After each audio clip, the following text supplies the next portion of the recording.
Siberia. Near the Ural Mountains, beside the Tura River, there was a small village called Pokrovskoy. In this village, a man was punished for stealing a horse. His punishment was unusual. He had to walk a very long distance to a church and confess his crime. Now imagine the road to Siberia. Walking there alone is almost the same as walking toward death. But this stubborn man started his journey anyway. With little food, extreme exhaustion, and the cruel cold of nature, he kept moving forward. His breathing became heavy, and everything around him started to blur. Yet somehow, he reached his destination, the church. At that moment, one thing became clear. Death is not so easy for him.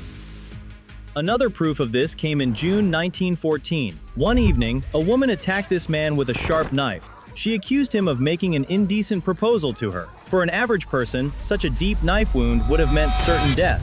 But this man was different. He survived. 2 years later, on the night of December 30th, 1916, the situation had changed completely. Due to many events and controversies, he had become an enemy of the Russian administration. A plan was made to kill him. He was invited to a dinner party. A special cake was prepared with cyanide poison, and he ate the cake. But something unbelievable happened. Even after eating the poisoned cake, he did not die. So they shot him. Not just once, several bullets hit his body.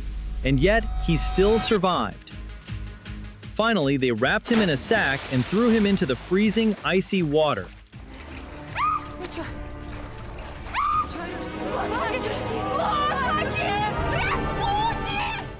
Only then did death finally come to Rasputin. Yes, his name was Rasputin. Grigori Yefimovich Rasputin.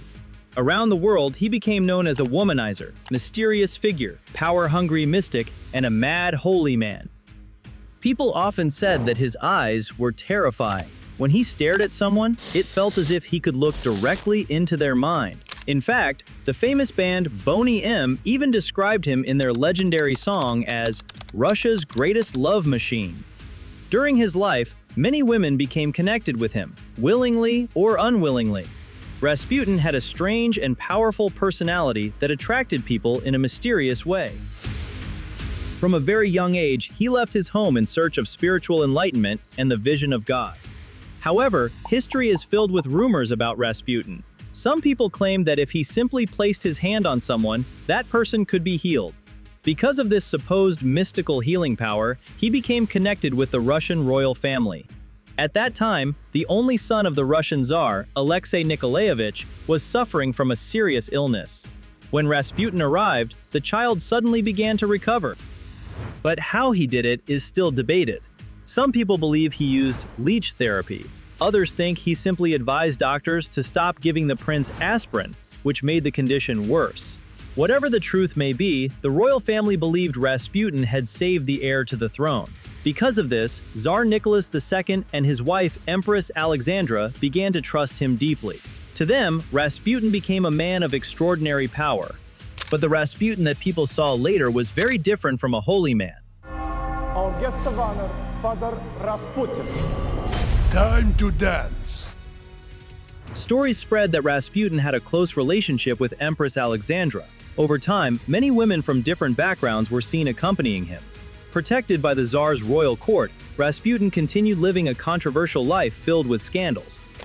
Then came World War I. Tsar Nicholas II personally left the capital to lead the Russian army. During this time, Empress Alexandra and Rasputin gained strong influence over the government. Soon, chaos began spreading across Russia. Corruption increased, incompetent officials were appointed, and the country started falling into disorder while the war continued. Some people believed he saved many lives. Others believed he caused endless suffering. Rasputin was married to Praskovia Dubrovina, and they had 3 children, but he never truly settled into family life. To this day, it is very difficult to separate truth from myth in Rasputin's life. But before his death, Rasputin made a strange prophecy to the Tsar. He said, "If ordinary people kill me, the Tsar will continue to rule Russia. But if I am killed by members of the royal family or nobles, it will mark the beginning of the end of the Russian Empire." This is nonsense. And history shows something very interesting. Rasputin was killed by a nobleman, Prince Felix Yusupov, who was connected to the royal family. Not long after, in 1918, Tsar Nicholas II and his entire family were executed. Thus, the Romanov dynasty came to an end, and Tsar Nicholas II would later be remembered in history as an incompetent and weak ruler whose empire collapsed. And Rasputin's prophecies seemed to come true.